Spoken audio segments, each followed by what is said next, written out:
In 1956, a film was released that was more than just a motion picture.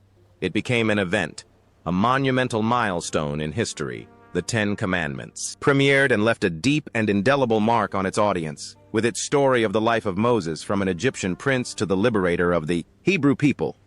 The work was not only a colossal commercial success, but also became an unforgettable part of an entire generation's memory. It is an epic of faith, freedom, and the power of the human spirit. But behind the classic characters, the magnificent sets and the miraculous wonders were actors with their own very separate fates. Nearly 7 decades have passed, and time has etched different marks on their lives. Some continued to shine brightly, some chose a quieter path, and there were also those who had to stop their journey in tragedy. Let us look back at the tumultuous journey of the cast that brought the soul to the Ten Commandments. Charlton Heston as Moses. In the Ten Commandments, the character of Moses was the heart, soul, and majestic symbol of the entire film, with his steadfast gaze, towering stature, and a voice full of authority. Moses left an indelible impression. Charlton Heston's performance at the time, at age 33, brilliantly portrayed the journey of a man from a proud Egyptian prince to a humble prophet who spoke with God and led his people to the promised land. He didn't just play Moses. He became Moses in the minds of millions. Before parting the Red Sea with his staff, Charlton Heston, born John Charles Carter, had a journey of relentless effort. Growing up in rural Michigan, he discovered a passion for acting early and served in the United States Army Air Forces during World War II. After the war, he moved to New York, working as an artist's model to make a living while pursuing his stage dreams.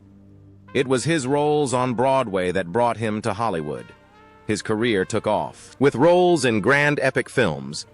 After the Ten Commandments, he went on to create another monument with his role as Judah Ben-Hur in Ben-Hur 1959 performance that won him the prestigious Academy Award for Best Actor. Not stopping at the screen, he was also a powerful voice in society, serving as president of the Screen Actors Guild and later the National Rifle Association, a controversial role that nevertheless showcased his decisive personality. In his personal life, he had an admirable marriage of over 60 years to his wife, Lydia Clark, a rarity in Hollywood. His life also faced. The most thought-provoking thing is the connection between the role and his life. It seems the role of Moses strangely mirrored his life while on screen. The character was a leader, a man of ironclad faith who was unafraid of confrontation to protect what he believed in. In real life, Charlton Heston was the same. He was a man of strong political convictions, someone who never backed down from a debate, a symbol of strength and decisiveness, just like the prophet he portrayed. However, that majestic journey had to come to an end. After bravely announcing he had Alzheimer's disease in 2002, he gradually withdrew from public life. On April 5, 2008, Charlton Heston passed away at the age of 84 from complications of pneumonia. His passing left a great void. The legacy he left behind is not just his classic roles, but the life story of one of the last giants of Hollywood's golden age, Yul Brynner as Ramesses. In the Ten Commandments, if Moses was the embodiment of faith, then Ramesses was the embodiment of power and pride, with his signature shaved head, piercing eyes, and an imperious presence. Ramesses left an indelible impression of a great but tragic Pharaoh. Yul Brynner's performance at the time at age 36, brilliantly portrayed a man torn between brotherly love and the duty of a king. His line, "So let it be written, so let it be done," has become immortal. The life of Yul Brynner was as mysterious and captivating as the roles he played. Born in Russia, he often wove fantastic tales about his origins, sometimes claiming to be part Mongolian. His life was a true adventure, abandoned by his father, moving to China, and then Paris, working as a trapeze artist in a circus until he came to America and became a star.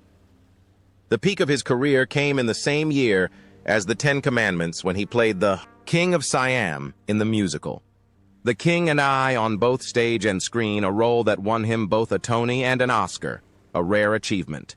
His shaved head became his trademark. He lived a lavish life, was a talented photographer and a man of immense charisma. However, behind that glamour was a deadly habit. He was a heavy smoker. The most thought-provoking thing is the connection between the role and his life. It seems the role of Ramesses reflected his own regal and commanding nature. While on screen, the character was a king, a man above all others in real life. Yul Brynner had the same aura. He was an international star, a unique personality, and an unignorable presence. The pride of Ramesses was the confidence of Yul Brynner. However, that captivating and regal journey had to come to an end. After a long battle with lung cancer, he made one final courageous act. He filmed a public service announcement, looked directly into the camera, and said, "Now that I'm gone, I tell you don't smoke." The clip was broadcast after his death on October 10th, 1985. Yul Brynner passed away at the age of 65. His passing left a great void. The legacy he left behind is not just his roles, but a powerful warning. A life story of a king who faced his own death with one final selfless act. Anne Baxter as Nefertiri. In the Ten Commandments, the character of Nefertiri was the passionate and tragic heart of the story. She was the Egyptian princess torn between her love for Moses and her lust for power. Beside Ramesses, Anne Baxter's performance at the time, at age 33, brilliantly portrayed a woman who was seductive, intelligent, and somewhat villainous, creating one of the most complex and memorable female characters. Before becoming Nefertiri, Anne Baxter was already a critically acclaimed actress. She was the granddaughter of the legendary architect Frank Lloyd Wright and showed acting talent early on. She had won an Academy Award for Best Supporting Actress for her role in The Razor's Edge 1946 and received another nomination for her leading role in the masterpiece All About Eve 1950. Her career was full of diverse roles. However, her personal life was as tumultuous as Nefertiri's. She went through several broken marriages, including a period where she gave up Hollywood to live in the Australian outback with her second husband. She wrote a book about this experience. She was a strong woman, always seeking to be the master of her own life. The most thought-provoking thing is the connection between the role and her life. It seems the role of Nefertiri strangely mirrored her life. While on screen, the character was a woman who always had to struggle with her passions and difficult choices in real life. Anne Baxter also lived a life that was far from smooth. She had to face broken loves, life-altering decisions, and personal tragedies. The strength and decisiveness of Nefertiri were the very qualities that helped her navigate the storms of her own life. However, that passionate and stormy journey had to come to an abrupt end. On December 4th, 1985, while hailing a taxi on Madison Avenue in New York City, Anne Baxter suffered a stroke. She was taken to the hospital and kept on life support for 8 days. On December 12th, she passed away at the age of 62. Her passing left a great void. The legacy she left behind is not just her roles, but the life story of a woman who lived fully and was never afraid. Edward G. Robinson as Dathan. In the Ten Commandments, the character of Dathan was a memorable villain, a Hebrew overseer who betrayed his own people for power and wealth with his sly eyes and calculating voice. Dathan was the embodiment of selfishness and greed. Edward G. Robinson's performance at the time, at age 63, brilliantly portrayed a complex villain whom the audience both despised and could not look away from. But the life of Edward G. Robinson, born Emanuel Goldenberg, was an American dream story. Born to a Jewish family in Romania, he immigrated to New York as a child and rose from the poor Lower East Side to become one of the biggest stars. He redefined the gangster on screen with his role as Rico Bandello in Little Caesar, 1931. Though he often played tough guys, he was an educated man who spoke several languages and was a sophisticated art collector. His collection of Impressionist paintings was one of the finest private collections in the world. However, his life also faced darkness. As an outspoken opponent of fascism, he was blacklisted in Hollywood during the McCarthy-era witch hunts and injustice that damaged his career for a time. The most thought-provoking thing is the connection between the role and his life. It seems the role of Dathan was a complete opposite of the man himself. While on screen, Dathan was the betrayer in real life. Edward G. Robinson was a patriot, a man who used his fame to speak out against evil and paid the price for it. He was a proud Jewish man while his character turned his back on his own people. This role was another testament to his transformative talent. However, that glorious and bitter journey had to come to an end. On January 26, 1973, just 12 days after completing his final film, Soylent Green, Edward G. Robinson passed away at the age of 79 from bladder cancer. 2 months later, he was awarded an honorary Academy Award for his contributions. His passing left a great void.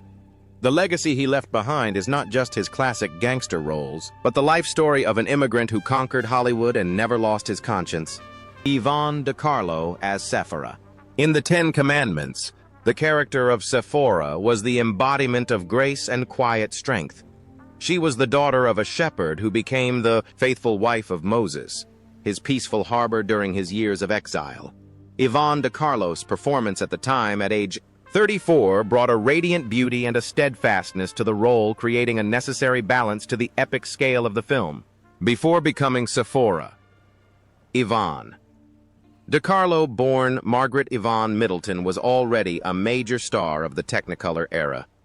Growing up in Canada, she moved to Hollywood and quickly became a queen of the adventure film, famous for her exotic beauty. However, the role that would later redefine her career came from the small screen. She became immortal as Lily Munster in the classic comedy series, The Munsters, a role completely opposite to her earlier image. She was also a talented singer with a successful career on the Broadway stage. In her personal life, her life was also turbulent, with a stormy marriage to a stuntman. The most thought-provoking thing is the connection between the role and her life. It seems the role of Sephora was just one of many diverse parts in a phenomenal career. While on screen, Sephora was a family woman living a simple life in real life. Yvonne De Carlo was a true Hollywood star who experienced the many ups and downs of a career. She proved her ability to transform from an epic heroine to a vampire matriarch, a truly astonishing versatility. However, that glamorous and transformative journey had to come to an end. After suffering a stroke in 1998, she spent her final years at the Motion Picture Television Country House and Hospital. On January 8, 2007, Yvonne De Carlo passed away at the age of 84 from heart failure. Her passing left a great void. The legacy she left behind is not just Sephora or Lily Munster, but the image of one of Hollywood's most versatile and durable stars. Deborah Paget as Lilia. In the Ten Commandments, the character of Lilia was the beautiful water girl, a slave who captured the heart of Joshua and was a symbol of hope and purity amidst the darkness of slavery. With her delicate beauty and expressive eyes, Lilia left an impression of innocence and faith. Deborah Paget's performance at the time, at age 23, brilliantly portrayed a flower in the desert. Before the Ten Commandments, Deborah Paget was already one of the most popular young stars at 20th Century Fox. She began her career at a very young age and quickly became a familiar face in historical and Western films. She was famous for her exotic beauty and skilled dancing. She co-starred with the biggest stars, including Elvis Presley, in his debut film Love Me Tender. Her career was at its peak. However, soon after, she made a decision that shocked everyone. The most thought-provoking thing is the connection between the role and her life. It seems the role of Lilia, a person of strong faith, strangely mirrored her life. After marrying a wealthy oil tycoon in 1962, Deborah Paget abruptly and completely retired from her acting career. At its height, she became a devout born-again Christian and dedicated the rest of her life to religious activities, completely shunning the spotlight. She chose a life of faith over fame. Today, at the age of 92, Deborah Paget is still living a quiet and private life, completely removed from the world of Hollywood. She occasionally participates in religious programs, but never speaks of her film past. Her journey is a unique story of choice, a testament to the fact that one can give up all worldly glory to pursue a path they believe is higher. Nina Foch as Bithia. In the Ten Commandments, the character of Bithiah was the Egyptian princess who found the baby Moses in the Nile and raised him as her own son. She was the embodiment of compassion and a mother's love that transcends all boundaries. Nina Folk's performance brilliantly portrayed the conflict of a woman torn between her love for her adopted son and her loyalty to the throne. Her line, "You will be the son of my heart," touched the hearts of millions. The life of Nina Foch was a story of elegance and intellect. Born into an artistic family, she quickly became a star at Columbia Pictures. Though often typecast as the cool and sophisticated other woman she always shone. She received an Academy Award nomination for her supporting role in Executive, Suite 1954. But her greatest legacy came after her acting career slowed down. She found a new path, becoming one of the most respected acting teachers in Hollywood. For over 40 years at the University of Southern California, USC, she passed on her knowledge and experience to thousands of students, including major directors and producers. The most thought-provoking thing is the connection between the role and her life. It seems the role of Bithiah, a woman who nurtured and educated a future leader, strangely mirrored her life. While on screen, Bithiah was the adoptive mother of Moses in real life. Nina Foch became the mentor, the spiritual mother to thousands of filmmakers. She dedicated the majority of her life to nurturing the talent of the next generation. However, that journey of intellect and dedication had to come to an end. On December 5, 2008, Nina Foch passed away at the age of 84 from complications of a blood disorder. Her passing left a great void. The legacy she left behind is not just her roles, but the life story of an artist who turned her knowledge into a gift for the future. Judith Anderson as Memnet. In the Ten Commandments, the character of Memnet was the royal handmaiden who held the secret of Moses' Hebrew origins. She was a memorable villain, a menacing and mysterious presence. Judith Anderson's performance brought a weight and danger to the role, turning a supporting part into one of the most unforgettable characters. But the life of Judith Anderson was far greater than that. She is considered one of the greatest stage actresses of the 20th century. Born in Australia, she moved to America and conquered Broadway with classic roles like Lady Macbeth and Medea, performances that became legendary. She also had an illustrious film career, receiving an Academy Award nomination for her haunting portrayal of the housekeeper Mrs. Danvers in Alfred Hitchcock's Rebecca, 1941, of the greatest villains of all time. She was made a dame by the Queen of England for her contributions to the arts. She worked tirelessly until the end of her life, even appearing in Star Trek III at the age of 87. The most thought-provoking thing is the connection between the role and her life. It seems the role of Memnet was just a small note in a grand symphony. While on screen, the character was a handmaiden. In real life, Judith Anderson was a dame. She was a master of the stage, a person with a presence and authority that was unmatched. The role of Memnet was just another proof of her ability to turn a small part into a grand moment.